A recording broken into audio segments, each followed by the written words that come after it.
भगदड़ मची भगदड़। जी यहाँ मची। पर आधे घंटे तक पुलिस नहीं थी। जी मैं भी यही था।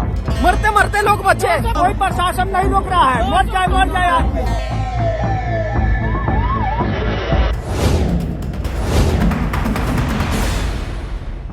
नमस्कार, आप देख रहे हैं राम की रिपोर्ट। महाकुंभ में मौनी अमावस्या का स्नान था।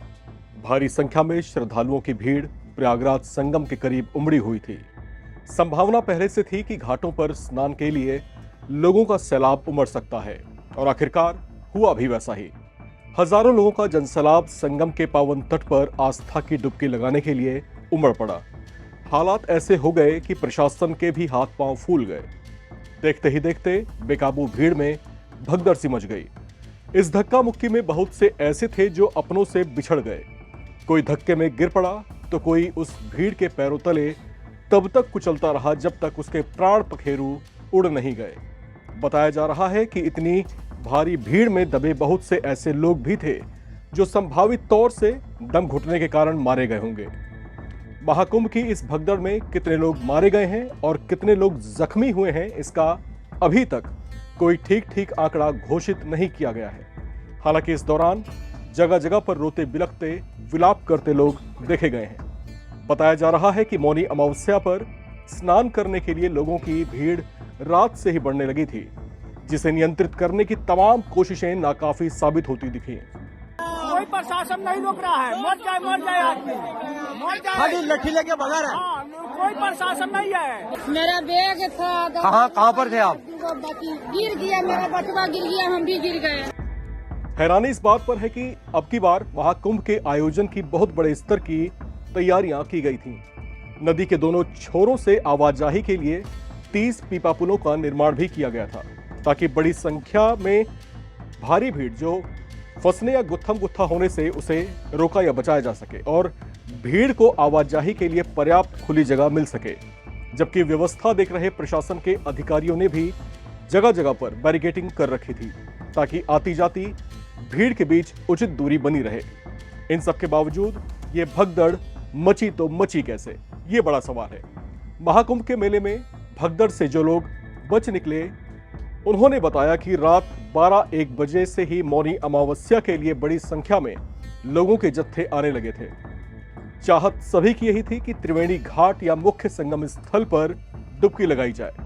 जबकि रात होने के कारण लंबी दूरी तक चलकर यहां तक पहुंचे बहुत से लोग तट के आसपास ही सो रहे थे या आराम कर रहे थे।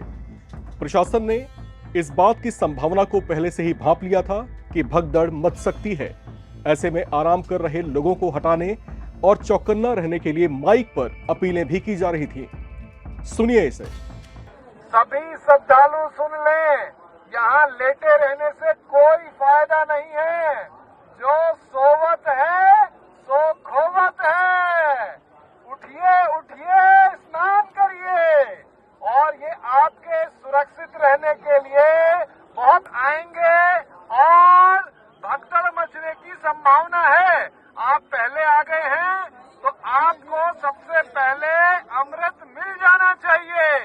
सभी श्रद्धालुओं से करबद्ध निवेदन है, उठे उठे उठे, सोए ना जब सबसे पहले आ गए हैं। ये सुनकर आपको अंदाजा लग ही गया होगा कि भगदड़ की संभावना को प्रशासन ने पहले ही भांप लिया था और लोगों को सावधान किया जा रहा था। लेकिन शायद लंबी कष्ट भरी यात्रा करके यहां तक पहुंचे लोग बिना संगम में स्नान किए लौटना नहीं चाह रहे थे, या शायद उनमें धैर्य की कुछ कमी थी, जिस कारण भीड़ देखते ही देखते कुछ ही घंटों में एक सीमित क्षेत्र में इतनी बढ़ गई कि लोग एक दूसरे से टकराने और भीड़ के बहाव से बेकाबू होने लगे, जिसका अंजाम सबके सामने है। इस पूरी ट्रेजेडी में कितने लोग मारे गए हैं या कितने लोग घायल हुए हैं, इसकी कोई आधिकारिक जानकारी अब तक नहीं सामने आई है। बहरहाल अंदाजा है कि दर्जन भर से ज्यादा लोग मारे गए होंगे, जबकि 50 से ज्यादा लोग घायल हुए होंगे। अब दुनिया के सबसे बड़े सामूहिक धार्मिक स्नान में इस बड़े हादसे की चर्चा पूरी दुनिया में हो रही है। विदेशी मीडिया ने भी महाकुंभ की इस भगदड़ को प्रमुखता से दिखाया है।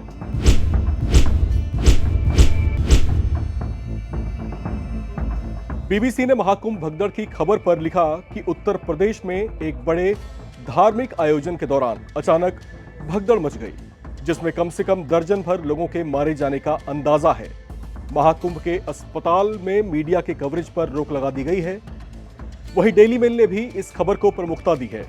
डेली मेल के आर्टिकल में लिखा है कि दुनिया के सबसे बड़े सामूहिक धार्मिक स्नान के दौरान भगदड़ मचने से करीब 15 लोगों के मारे जाने की खबर है।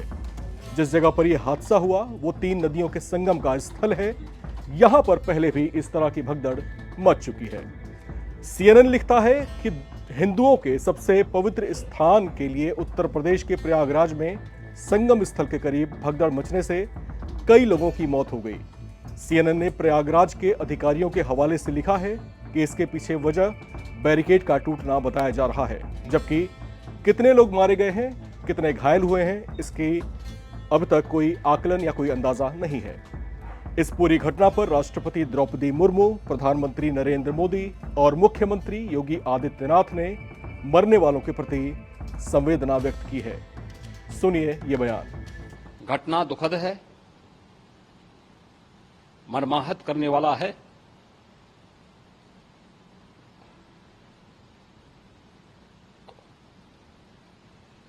उन सभी परिजनों के प्रति हमारी पूरी संवेदना है। हम लोग रात्रि से ही लगातार प्रशासन के संपर्क में हैं। मेला प्राधिकरण, पुलिस प्रशासन, NDRF, SDRF,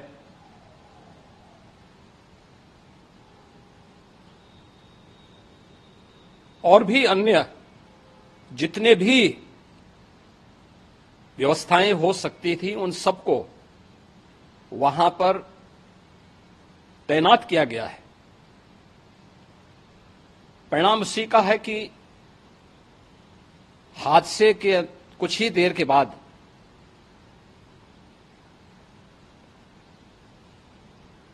राहत कार्य को ग्रीन कॉरिडोर बना करके प्रशासन ने, पुलिस ने,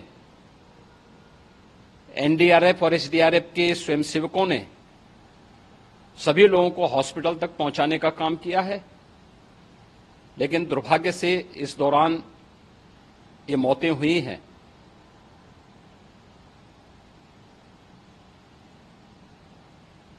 स्वाभाविक रूप से